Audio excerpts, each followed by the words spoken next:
ఒక్కసారి నువ్వు ప్రభువుని అంగీకరించిన తొలి దినాలు జ్ఞాపకం చేసుకో.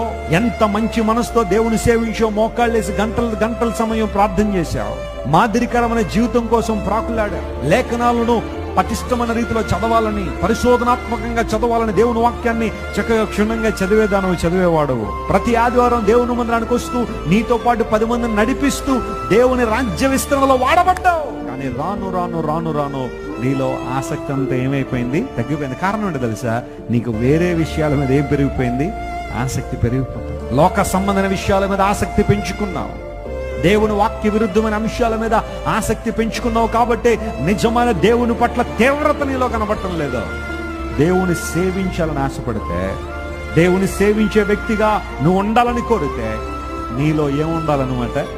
తీవ్రత ఉండాలి. నువ్వు ఎప్పుడు ప్రకాశించేవాడుగా, వెలిగేవాడుగా, మంట కలిగిన వ్యక్తిగా నువ్వు ఉండాలా. అది దేవుడు కోరుతున్నాడు.